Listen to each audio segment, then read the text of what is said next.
pulling out the coupe at the lot. Told him fuck 12, fuck SWAT. Busting all the bells out the box. I just hit a lick with. Hey yo, what's up? Your girl G here. Thank you for tuning in. Now, loving listings. I know I'm late on it, you guys. I totally forgot about doing it. I did all my Sunday shows like 90 Day Fiance and a new one, P Valley. That's definitely one of the new hit shows out right now. Super raunchy, funny, hilarious. If you haven't seen the show, definitely go check it out. And then if you haven't seen my review, it's posted right now, so definitely check that out as well. But for Monday nights, we have Loving Listings and Blacking Chicago. If you haven't heard my past, reviews, I'm not going to do Blacking Chicago continuously. It's not really what I'm into right now. If there's a good episode, then I might talk about it. But for the most part, don't wait for that. We're going to just do Loving Listings, as a regular, okay? So, like I said, Loving Listings, let's go ahead and get it to you guys because the episode actually was kind of pretty mild compared to the past episodes. But it's for the build-up for next week when Taylor and Zach for sure get into it real heavy, okay? So the opening up of the episode was with Taylor and Ty. Y'all remember Ty from last season was her old boss. She felt like he was, dimming her light. He wasn't allowing her to shine. Apparently she said that they talked it out and, they're good again. And she's, I think, working for him again or something like that at this time. So she's showing him a house and, he decides to sit down and talk to her about everything that happened at the party. And she's like, I can't stand everybody right now. Everybody's being two-faced. At the party, nobody was defending me. But as soon as, everything's done, they want to text me talking about, oh, I'm sorry this. I should have been there for you. I'm sorry that this happened to you. And Ty's looking at her like, okay, Taylor, that's cool and all, but did you provoke any of this? Like, were you a part of any of the reason why all of this drama happened? Taylor sat there and lied talking about, oh, it was equally provoked. No, it wasn't. Okay, Taylor, Toucan Sam, I'm letting you know right now. I'm sure if you watch this back, you need to see that everything, for some reason, always goes sideways when you appear. Have you ever noticed that? So when you start realizing, dang, it seems like every time I show up in a room, something's happening, maybe you need to start looking in the mirror and realizing, oh shit, maybe I'm the problem. And when she said that, even Ty, like, he made a face. Y'all rewind it. Ty was like, okay.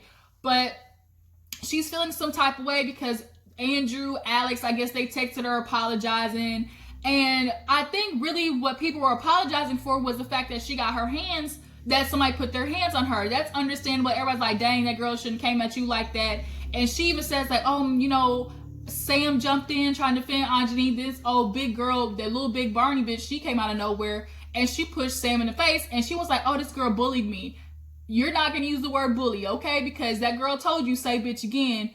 And you had enough gumption to say it. So look, if you don't pop out the mouth if you're not prepared for what's going to follow after that. Was it wrong necessarily that she pushed you or put her hands on you? Some could say yes, but I mean, you provoked that girl. She told you not to say bitch again and you did. So what follows is what follows. So now Ty's looking at her like, girl, you got a lot of issues with everybody. You need to, okay, if they want to apologize because she hasn't been answering anybody's text messages or phone call. She feels there's a 24-hour window for people to apologize to her, which is like so childish. People maybe were giving you 24 hours to cool down and giving you a chance to, get back down, from how angry you are. People typically, when a situation happens, wait a day to contact somebody so everything's back even kiltered and stuff like that. But Ty had to convince her like, well, you're not really giving everybody a chance to say sorry because you're not replying to them and you're not answering their phone calls. So she's like, I'll think about it. Okay, bitch. So Sam and Anjani, matter of fact, end up going to like this construction site. Sam is helping Anjani with her business, with her realtors. Sam is more in the developing, broker real estate. And so I guess she's trying to help Anjani out with that, which is super, cool, super dope. Because Anjani has been she feels like she's not really getting a lot of business. And she wants to equate it to the Andrew situation. I mean, it's possibly so. But I also just think like she's just got to find her niche market. But nonetheless, they go to the construction site after Zach ends up calling Sam. And he's telling Sam like, hey, I think it was Eric was getting us, everybody trying to get everybody together in Palm Springs. We try to get the group, back cool again because it's better for them to work together than to constantly be mad at each other because all of them can expand their business working together. And so she's like, oh, that's cool. There's something I got to talk to you about too. Because clearly she's been, going back and forth between Zach and whatever niggas she was messing with before him. So she gets in the car with Anjani, explains to her, about the Palm Springs trip, and they're wondering if Taylor's gonna go. They've been trying their best to, deal with Taylor just like everybody else.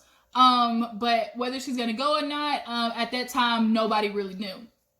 So moving on, we have, speaking of Zach, he is showing Vivica Fox the new house. The last house that they ended up trying to get went into escrow, so he had to find her a new place, and this house is super beautiful. $2.7 million. Now, I look at a house like that, and I'm like, dang, that's super beautiful.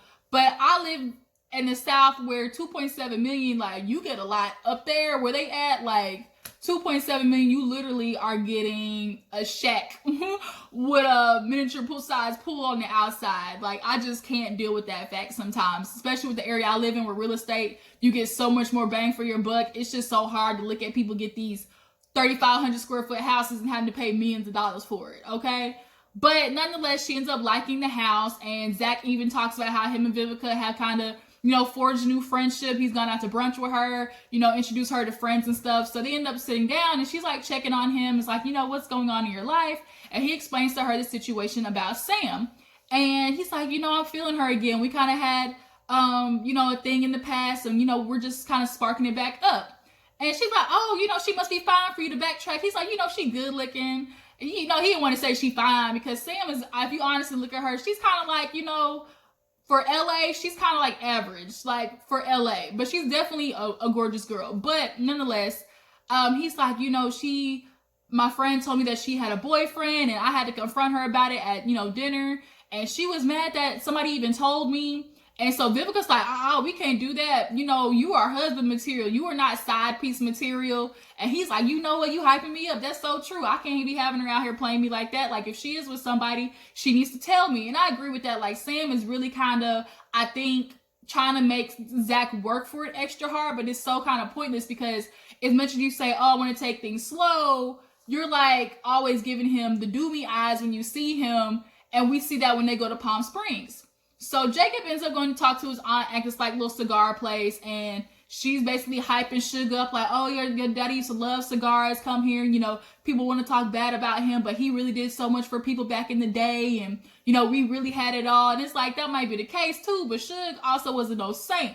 He might have been doing a lot for everybody, but he also he had a reputation. It wasn't just for no reason, okay? But he's talking to her about, getting into business, real estate, trying to find a house for Safari.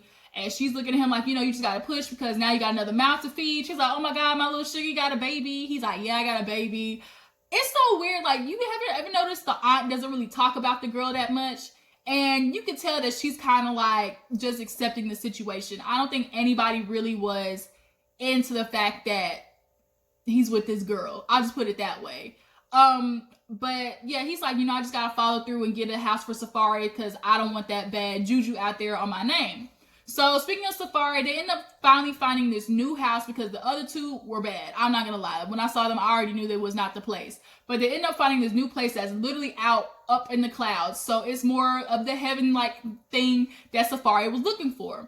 So they end up doing a run through, and his budget is only $20,000, but the man was 30. So Jacob actually ended up working out a deal with the man. It was like 20 and something else. So he ends up getting that good because he killed me when he was in the house with the dude talking about, I can't mess up with Safari because he got a big mouth. Next thing you know, he'll be on his Instagram talking about, oh, the Suge, he messed me up. He ain't get me no house. And then, it'll end up on the shade room, and people be talking about, dang, little Suge Knight's son can't do real estate. My daddy gonna be calling me talking about, what the hell you doing, son? Like, cause Safari do got a big mouth. We all do know he be running them lips with the strength. He be killing me with that. But nonetheless, it was successful. And he had that one dude, I guess that was the director or producer that was there. He ended up inviting him to Palm Springs, actually. And when they were talking on the balcony, he was like, oh, I'm ready for this trip. We're going to turn up using this as a celebration.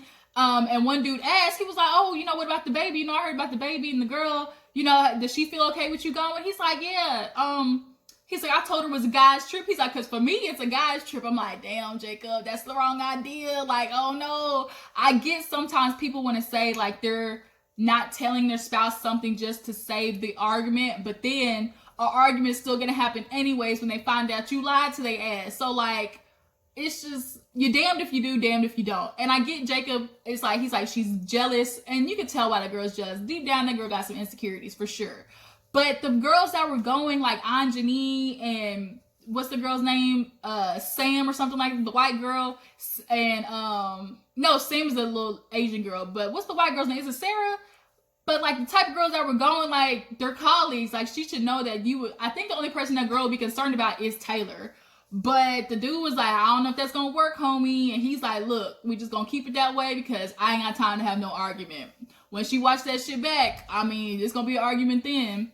So, before Palm Springs, we see Anjani getting ready, and her dude Taryn comes in. It's Taryn, right? Taryn comes in, and she basically tells him everybody's going to Palm Springs, and he's asking who's going. She's like, well, you know, everybody.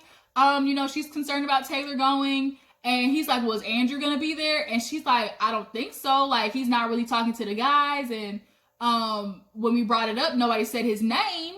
So he's like, well, what if he goes? Like, what are you gonna do? Because he's thinking, oh my God, here's my girlfriend going to Palm Springs. Everybody's gonna be drinking, turning up. And this is a dude that she used to fuck with in the past. Like, and she can't be trusted because they was doing it on the low while he had a fiance. So in the middle of his head, he's thinking like, this is not it. But for Anjani, she's like, that's way, you know, in the past, like, I'm not messing with him no more. Like, you're who I want to be with. Even to the extent that they've only been together for 6 months looking for a house. Bad idea. 6 months, Anjani, I think she's trying so hard to force a new situation, like with Taryn, to prove to herself, like, oh, I'm moving on and I'm finding a real relationship. And she's not really recovering from the fact that, girl, you was kind of a side piece for Andrew for a little bit. And I think she's trying to prove to herself like, oh, I have a relationship too. And moving on since Andrew got married still. So it's just kind of like, Anjali, you might want to recover from that situation before you rush into another one trying to prove a point that you all good. And you just fucked up the whole relationship trying to force yourself into a house. Like, you really don't know this man for 6 months. Like, you really genuinely don't know him. But nonetheless, he gets an attitude and was like, if that was me with a girl that I, previously messed with in the past, like, you would have a problem too. She's like, no, I wouldn't, because I trust you. And she's like, I get why he's sensitive. In her confessional, she's like, because when I first started talking to Taryn, I was entertaining exes. And it's like, well, damn, Anjani, like, of course, now we see why he's upset. Like, you doing what Sam is doing. Like, you and Sam might as well be the same goddamn person. Just different colors. So he ends up walking out, was like, you know what, I'll talk to you tomorrow. So everybody's on their way to Palm Springs. All the guys are riding together. It's Zach, Andrew, and Alex. Eric and Alex, I think. And there's an Andrew in there somewhere, I'm pretty sure. But oh yeah, Andrew went there later. That's what it was. But they're all riding together, talking about how, this is gonna be good for everybody. They're worried about Taylor. Everybody kind of has the same consensus about Taylor, which is she is her own enemy. She's constantly fighting. Not everything has to be battle for her, and that's her problem. Like, she constantly feels like she has to check somebody. If anybody comes at me sideways, I gotta beat them. Like, I gotta be the one to show that I'm on top. I'm not the weakest one. That's what she told Ty. Everybody's weak. They're folding in front of me. I'm the strong one. I'm not weak. And it's like, really you are. Because weak people are the ones who feel like they have to prove themselves in every situation. Like, strong people know who they are, and they don't constantly always have to battle to prove who they are.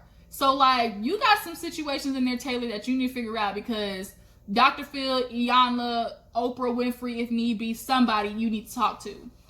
So then the girls, they're riding separately too, basically talking about the same thing. Sam is discussing how she's going to talk to Zach, like how that's going to work out, because she is still kind of recovering from finding out the fact that the dude she was talking to was lying to her about the fact that he had kids. So, like, that's an issue in itself, and she's trying to recover from that. And I just wish she would tell Zach that, because now it's coming off hella messy. So everybody gets there. They're having a lot of fun. Everybody's like turning up, drinking and stuff. The vibe is great. Zach calls himself being sweet, saving her to master room. I was like, Zach, you ain't slick. You try to give her a whole other wing, because you're going to be sliding through there in the middle of the night, and you want y'all old section so y'all can sit there, be as loud as you want on the other whole other wing, because nobody's going to be on that side. Nigga, I peeps you. Well, you ain't slick. But Sam is singing as, oh my God, Zach is thinking about me. He's being so sweet. So they end up eating. The dude makes his like famous mom's famous mac and cheese, and the vibe is good. Like everybody's, you know, having a fine time. And then it's like the mood changes. It's like dun dun dun, and production is messy because they played the music and it like goes and it like stops when they see Taylor walking in. And Taylor walks in and immediately the vibe changes. Okay, immediately it goes from 10 to -3. So she kind of walks in and says hi to Zach and sits down, and everybody's kind of being quiet because it's like, what do I say to her? She's feeling a type of way because she's like, oh my God, here the people are being fake. Y'all had everything to say to me in a text message talking about, oh, you're sorry. Where's that energy right now? I'm expecting people to be telling me sorry, telling me they should have been behind my back. And it's like, girl, what do you want people to do? Like, you want people to apologize to you. They did it in text. That's not good enough for you. Now they're here in person. Nobody's saying anything because you're the type of person, like, we don't know how to approach you. We don't know whether Taylor's going to be in a good mood or a bad mood. Clearly, you're in a bad mood because the minute you got in there, your literally energy sucked the life out of the room. So then, and was it Eric or something like that? Asked about, oh, you know, this is the best time we've all had together. You know, the vibe is right. Everybody's having a good time. And Taylor being slick at the lips talking about the company could be better. So now everybody's like, oh my God, here we go. She's starting with the shit. And it's like, that's the reason why nobody's really messing with you, Taylor, because you always find a reason to say slick comments and be mad at people. And you're not like, it's just too much. It's too much. Toucan Sam, you can't do this all the time. And that's where the episode ends. Anjani rolling her eyes.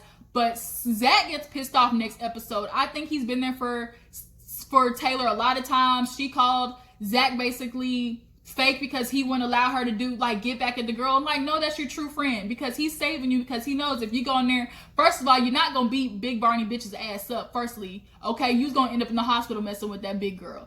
And secondly, that just gives you a bad look. Nobody wants to see you fighting all the time. That's really your true friend. A true friend is gonna keep you from fighting so you don't catch a case. But Zach ends up going off on her, so I'm excited to see how that plays next week. But y'all tell me what you think about the episode. I appreciate you for tuning in. Drop down in the comments. How do you feel about Taylor going to Palm Springs? And Andrew's going to show up next week too. And so we're going to see how that plays out. Make sure before you go to like this video, subscribe to my channel. And I will check all you guys later in the next video. Deuces.